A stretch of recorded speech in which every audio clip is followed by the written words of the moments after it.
Ẹ káàárọ̀, ẹ kú dédé wòye, ẹ kú bójú ọjọ́ ṣe rí gbogbo ẹ̀yin olólùfẹ́ Olóyinka TNT. N tí mo fẹ́ sọ láàárọ̀ yìí ni wípé gbogbo ẹ̀yin ọkùnrin tẹ́ ń disturb mi tí fún ìdí kan àbí ìkejì tí ẹ fẹ́ sọ̀rọ̀ síta tó dẹ̀ pé ń pè mí lẹ́yìn. Well, àwọn kan sọ pé àwọn ìyá yín ló yẹ kéèyàn béèrè lọ́wọ́ ẹ̀ pé nǹkan tí ẹ̀yin ọkùnrin ń go through. Mo understand pé ọkùnrin ò kí ń fẹ́ sọ̀rọ̀, but ẹ jẹ́ kí n sọ nǹkan kan fún yín. Bẹ́ ṣe ń pè mí lẹ́yìn àti gbogbo nǹkan tí mò ń gbọ́. Èyí tó ti ẹ̀ ṣẹlẹ̀ lọ́wọ́ báyìí, ó jẹ́ kí n conclude pé àwọn obìnrin ni wọ́n máa ń tìtorí nǹkan tí àwọn èèyàn máa sọ. Kí làwọn èèyàn máa sọ? Kí ni family máa sọ tí bá kúrò nínú ìgbéyàwó? Nítorí ẹ̀ wọ́n á máa face abuse. Kí lọ̀rẹ́ máa sọ? Àwọn obìnrin máa ń tìtorí nǹkan tí àwọn èèyàn máa sọ jókòó sínú ìgbéyàwó. Bẹ́ẹ̀ ọkùnrin máa ń tìtorí ọmọ. Ọkùnrin gangan ló ń tìtorí ọmọ jókòó sínú ìgbéyàwó. Tẹ́ bá kó ọkùnrin 10 sílẹ̀, ọkùnrin á máa sọ wípé mẹ́jọ ni wọ́n á máa sọ pé torí ọmọ mi ni mo ṣe ń gba gbogbo rubbish tí woman yẹn ṣe. Torí ọmọ mi ni mi ò ṣe walk away. Obìnrin torí ẹnu ayé lobìnrin ṣe ń tìtorí jókòó.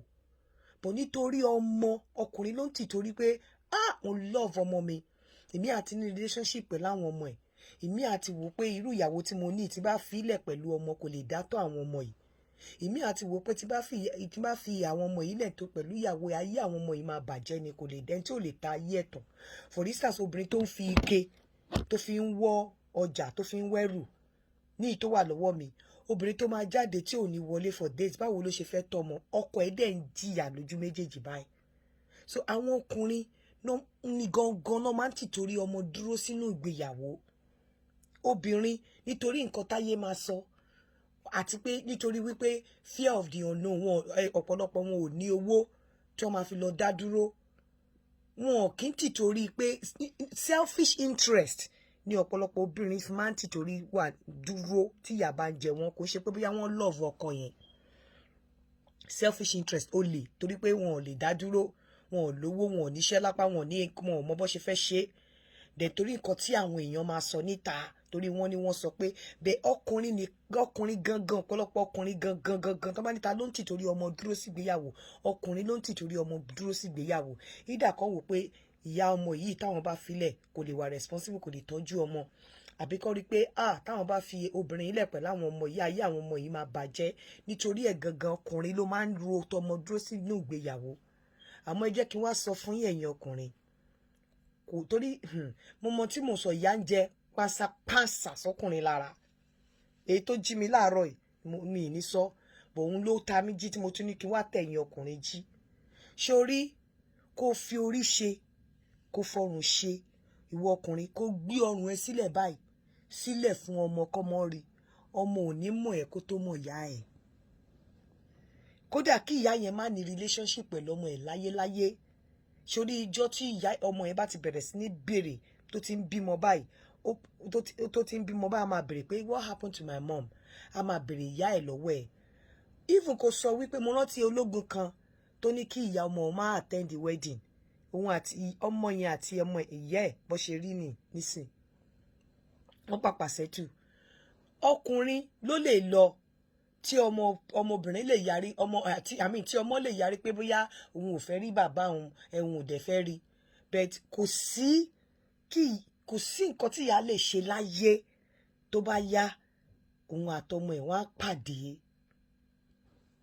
Tó bá dẹ̀ pàdé á forgive. So wo ọkùnrin tó bá fẹ́ kú, ó bẹ́tà kóbìnrin dúró sínú ìgbéyàwó. Tóbìnrin bá dúró sínú ìgbéyàwó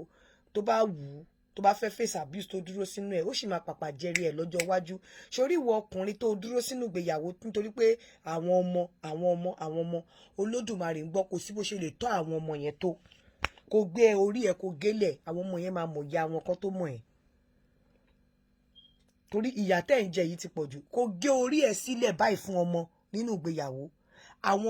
Kíyà yẹn dẹ̀ máa jẹ́ kó máa mú kun mẹ́kọ̀ọ́. Àwọn ọmọ yẹn máa mọ ìyá wọn. kan tó mọ̀ ẹ́. Ó better kó do live ẹ. Ó better kó lè jọ kó tó bá tiẹ̀ ní tó yí àwọn ọmọ bá máa mọ̀ ya wọn tó bá mọ̀ ẹ́ lọ́jọ́ iwájú. Ó better kí wọ́n mọ̀ra ẹ̀ kò dẹ̀ ní gbèsè ayé ẹ̀ kò wọ́ ọ̀tẹ̀ láti kú nítorí ọmọ kankan nínú ìgbéyàwó torí pé wọ́n ṣe fọ́kùnrin o kò wọ́ ọ̀tẹ̀ láti kú torí pé àwọn ọmọ yẹn sì máa mọ ìyá wọn kan tó mọ̀ ẹ́ kò sí bó ṣe lè forí ṣe fọrùn ṣe. Mo mọ tí mò ń sọ ẹ máa ní mò ń sound báyìí ọkùnrin kan ń jìyà lọ́wọ́lọ́wọ́ bí mo ṣe ń bá yín sọ̀rọ̀ yìí ìyàwó ẹ̀ ń fi ike oníke ó fi ń wọ́ ó dẹ̀ lóhùn ò fẹ́ pé má máa fi ike oníke jalè sílé ó lóhùn ò fẹ́ ó wá gbẹ́rù sílé ó gbẹ́rù wálé ọkọ ẹ̀ dé láti ibi iṣẹ́ ó bá ẹrù yẹn ọkọ ẹ̀ òun ò fẹ́ kínní ọkọ ẹ̀ bá mú àmà ó destroy ẹrù yẹn pé má ṣe kínní wálé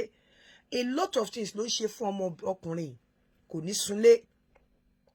ó lè lọ́jọ́ mẹ́ta á fa àwọn ọmọ sílẹ̀ nínú ilé ọkùnrin yẹn ló máa wà níbi iṣẹ́ ló máa òun àtìyàwó ń gbé nínú ilé ń sìn wọn kì í sọ̀rọ̀ síra wọn tẹ́ bá dẹ̀ bí àwọn ọkùnrin wọn máa ní mi lè fọwọ́ àwọn ọmọ yìí lẹ̀ ní fún ọmọ obìnrin yìí nìkan ayé wọn á bàjẹ́ obìnrin tí ò wà responsible èmi ni mo máa ó lè jẹ̀bi lọ́jọ́ iwájú tó o bá sá àsálà fún ẹ̀mí ẹ̀ tó bá kúkú gífà àwọn ọmọ yìí wọn ò lè mọ ẹ̀kọ́ tó mọ ìyá wọn mo mọ̀ pé àwọn ọkùnrin nítorí àwọn ọmọ ni wọ́n ṣe ń dúró sínú marriage I can say it categorically ọkùnrin ò ní any other reason láti dúró sínú marriage ju ọmọ lọ bẹ́ẹ̀ obìnrin á dúró sínú marriage nítorí ogún ọkọ ẹ̀ ní obìnrin á dúró sínú marriage nítorí owó school àti nítorí pé kò lè dáwó ilé san kò lè dágbé obìnrin á dúró sínú marriage nítorí nǹkan tí àwọn ará àta máa sọ ẹ sọ fún mi ẹ jà mí níyàn kí ni ọkùnrin fẹ́ dúró sínú marriage ṣe tí ò bá ṣe nítorí ọmọ lọkùnrin ṣe ń dúró sínú marriage tó bá níta ló ti torí ọmọ dúró sínú ìgbéyàwó ọkùnrin ni kò ń ṣe obìnrin tó bá níta ló ti torí ọmọ dúró sínú ìgbéyàwó ọkùnrin ni kò kí ń ṣe obìnrin honestly torí bí ojú ọ̀pọ̀lọpọ̀ ọkùnrin rí wọ́n máa dúró sínú ẹ̀ ni bọ́ obìnrin wọ́n mọ̀ àwọn náà mọ̀ kò sóbìnrin kan tó lè sọ fẹ́mi pé nítorí ọmọ ló ṣe dúró sí selfish interest ni gbogbo wa ṣe ń dúró torí nǹkan tó máa sọ níta torí kọ́ bá wa bá a sanwó school torí kọ́ bá wa sanwó ilé a lè dá dúró torí ogún property tí ọkọ wa níta fi pé àjọ build ẹ̀ ni àjọ build property yẹn làwa la deserve torí nǹkan material things lájọ́ la ṣe ń dúró sínú marriage àwọn ọkùnrin ló ń dúró nítorí ọmọ pé ní ìfẹ́ kọ́mọ mi yẹ̀yà mo mọ̀ wípé impact mi ti bá wà nulẹ̀ as bàbá ọmọ mi máa bẹ̀rù mi ó máa ní impact nínú life àwọn ọmọ mi àwọn ọkùnrin gangan ló ń dúró sínú marriage nítorí ọmọ mi ò ní kẹ́ má dúró sínú marriage nítorí ọmọ o ṣùgbọ́n mo fẹ́ kẹ́ mọ̀ pé kò sí bẹ́ẹ̀ gé orí yín sílẹ̀ kẹ́ kú sínú marriage yẹn àwọn ọmọ yẹn á mọ̀ ya àwọn ọkọ tó mọ̀ yín mo ń sọ̀rọ̀ sí nítorí pé mo bímọ ọkùnrin mi ìdẹ́fẹ́ gbogbo bí àwọn obìnrin mi ṣe ń treat àwọn ọkùnrin mi ò gbàdúrà kọ́bìnrin treat ọmọ mi bẹ́ẹ̀ mi ní gbogbo obìnrin o bẹ̀ mo nǹkan tó jí mi láàárọ̀ yìí ẹkún ọkùnrin ló jí mi láàárọ̀ yìí ẹkún ọkùnrin ni mo dẹ̀ ní o dẹ̀ try láti ẹ̀ ti find way for some time ó ní no ó ní torí àwọn ọmọ òun nǹkan tí gbogbo ọkùnrin dẹ̀ máa ń sọ nìyẹn bọ́ obìnrin mi lè lọ níbo ni kí n lọ ládùúrú ìyà tí mo ti jẹ ta ló máa ṣe báwo mo ṣe fẹ́ dá dúró kí làwọn èèyàn máa sọ olè nǹkan tó mú wa dúró sínú márèjì nìyẹn ọkùnrin nìkan ló ń dúró sínú márèjì nítorí ọmọ ẹ má pa wọ́n dànù ẹ fi wọ́n sílẹ̀ bó ṣe ń dúró sínú ẹ̀yin ọ̀pọ̀lọpọ̀ yín mọ reason gbogbo obìnrin àmọ́ reason tá ṣe ń dúró sínú márèjì tọkọ ẹ ò bá níláárí tí ò lówó tí ò lálùbáríkà tí ò ṣe kíní kan ṣé wàá pè lọ́kọ ẹ but ó mọ̀ pé ó lówó ní property ó mọ̀ pé ó já kíkanjú abẹ́ look after ọmọ dẹni nǹkan tí àwọn ayé máa sọ nítorí pé marriage tẹ́ ṣe marriage ńlá ni ẹ fẹ́ káwọn ayé sọ̀rọ̀ torí ẹ̀ lẹ́ṣẹ̀ ọ̀pọ̀lọpọ̀ yín ṣe ń dúró sínú marriage kí ni nǹkan mi tẹ́ ṣe ń dúró sínú marriage ẹ sọ fún mi bàbá gangan ló ń tìtorí àwọn ọmọ láti mú ọmọ ẹ láti grip ọmọ ẹ àwọn bàbá gangan ló ń tìtorí àwọn ọmọ dúró sínú marriage ọ̀pọ̀lọpọ̀ ẹ̀yin obìnrin náà tẹ́ ń tìtorí ọmọ dúró láìsí bàbá ẹ máa ń fail lórí ọmọ ni ìkan la rí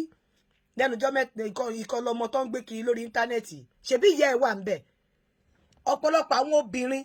tó máa ní àwọn títorí ọmọ wọn máa ń fail ni because kò ń ṣe torí ọmọ lọ́pọ̀ ilé ọ̀pọ̀ yín ṣe ń dúró ẹ mọ reason tẹ́ ṣe ń dúró sínú marriage àwọn ọkùnrin gangan ló ń títorí ọmọ dúró bọ ìwọ ọkùnrin jẹ́ ń sọ fún ẹ kò sí bó ṣe lè ṣe kó fi orí ṣe kó fọrùn ṣe kó gbé gbogbo ọrùn ẹ sílẹ̀ báyìí kó gé kó dúró àwọn ọmọ yẹn á mọ ìyá wọn kó tó mọ ẹ so nítorí ẹ lọ sinmi ẹ̀dọ̀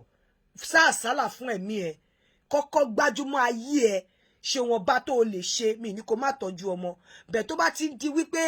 òun abuse ẹ àbí ojú ẹ ń rí ó lè wà níbì kan kó sì máa ṣe bàbá ọmọ ẹ torí pé bó bá kú